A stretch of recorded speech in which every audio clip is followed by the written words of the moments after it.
తమిళంలో వడివేలు స్టార్ కమెడియన్గా తన కెరియర్ను సుదీర్ఘకాలం పాటు పరిగెత్తించాడు. ఇక మలయాళంలో ఫహాద్ ఫాజిల్ క్రేజ్ గురించి మనకి తెలియంది కాదు. ఈ ఇద్దరి కాంబినేషన్లో దర్శకుడు సుధీష్ శంకర్ ఒక ప్రాజెక్టును సెట్ చేశారు. ఆ సినిమా పేరే మారీసన్. ఆర్.బి. చౌదరి నిర్మించిన ఈ సినిమా జూలై 25వ తేదీన థియేటర్లకు వచ్చింది. ఈ నెల 22వ తేదీ నుంచి నెట్ఫ్లిక్స్ లో స్ట్రీమింగ్ అవుతోంది. రెండు ప్రధానమైన పాత్రలతో రూపొందిన ఈ సినిమా ఎలా ఉందనేది ఇప్పుడు చూద్దాం. కథ: దయాల్, ఫహాద్ ఫాజిల్ ఓ చిల్లర దొంగ. తన కంటికి కనిపించిన ఖరీదైన వస్తువులను కాజేయకుండా వదలడు. జైలు నుంచి ఇలా విడుదల కాగానే అలా దొంగతనాలు మొదలుపెడతాడు. ఆ ప్రయత్నంలో భాగంగానే అతను ఒక ఇంటికి దొంగతనానికి వెళతాడు. ఆ ఇంట్లో అతనికి వేదాచలం, వడివేలు ఒంటరిగా కనబడతాడు. అతను ఒక గొలుసుతో బంధించబడి ఉండటం చూసి ఆశ్చర్యపోతాడు. తాను అల్జీమర్స్తో బాధపడుతున్నానని, అందువలన తాను ఎక్కడికైనా వెళ్ళిపోతానని తన కొడుకు కుమార్ తనని బంధించాడని వేదాచలం చెబుతాడు.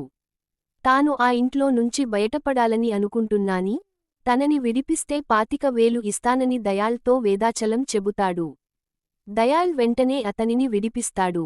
దయాల్ను ఏటీఎం కి తీసుకుని వెళ్లి 25,000 డ్రా చేసి ఇస్తాడు వేదాచలం. అతని ఎకౌంట్లో ఇంకా 25 లక్షలు ఉండటం దయాల్ చూస్తాడు. ఎలాగైనా ఆ డబ్బు నొక్కేయాలని నిర్ణయించుకుంటాడు. అరుణాచలంలో ఉన్న తన స్నేహితుడి దగ్గరికి తాను వెళుతున్నట్టుగా వేదాచలం చెబుతాడు. తాను అదే రూట్లో వెళుతున్నానని, తాను తీసుకువెళతానని అంటాడు దయాల్. అప్పటికే మంత్రిగారి పిఏ తాలూకు బైక్ను దయాల్ కాజేస్తాడు. ఆ బైక్పై వేదాచలాన్ని తీసుకుని బయల్దేరతాడు. ఆ ప్రయాణంలో వేదాచలం తెలుసుకోమన్న అడ్రెస్లు దయాల్ తెలుసుకుంటూ ఉంటాడు. ఆ వెంటనే ఆ అడ్రెస్కి సంబంధించిన వ్యక్తులు దారుణంగా హత్య చేయబడుతూ ఉంటారు. అసలు వేదాచలం ఎవరు? అతని నేపథ్యం ఏమిటి? జరుగుతున్న హత్యలకు కారకులు ఎవరు? అనే ఆసక్తికరమైన మలుపులతో ఈ కథ పరుగెడుతూ ఉంటుంది.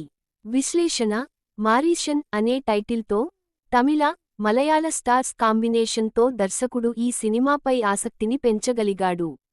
కథ మొదలవుతూ ఉండగానే బోనులో పడిన ఎలుకను ఒకడు బయట వదిలి పెడతాడు. అది ఓ పాడుబడిన ఇంట్లో తలదాచుకున్న విషసర్పం దగ్గరికి వెళుతుంది.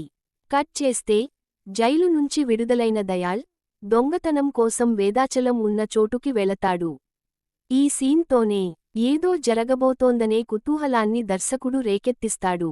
అల్జీమర్స్తో బాధపడుతున్న వ్యక్తి, అతని ఎకౌంటులో ఉన్న 25 లక్షల కోసం సాయం చేస్తున్నట్టుగా నటించే దొంగ, ఇద్దరూ కలిసి సాగించే ప్రయాణం.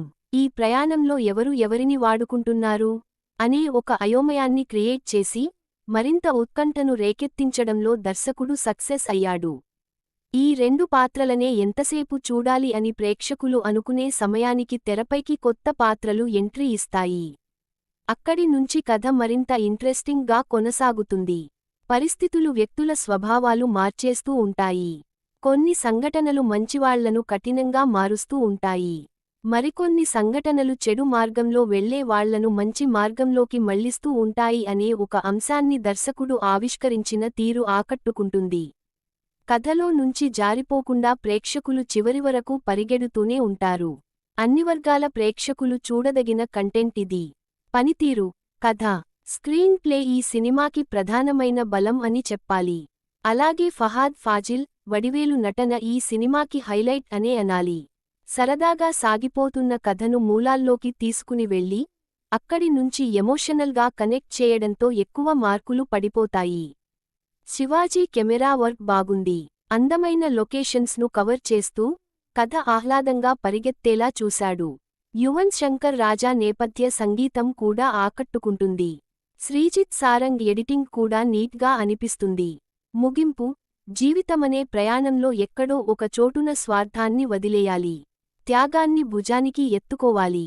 లేదంటే ఆ జీవితం అసంపూర్ణంగానే మిగిలిపోతుందనే సందేశాన్ని ఇచ్చిన సినిమా ఇది. వినోదంతో కూడిన ఈ సందేశం ఆడియన్స్కి తప్పకుండా కనెక్ట్ అవుతుంది.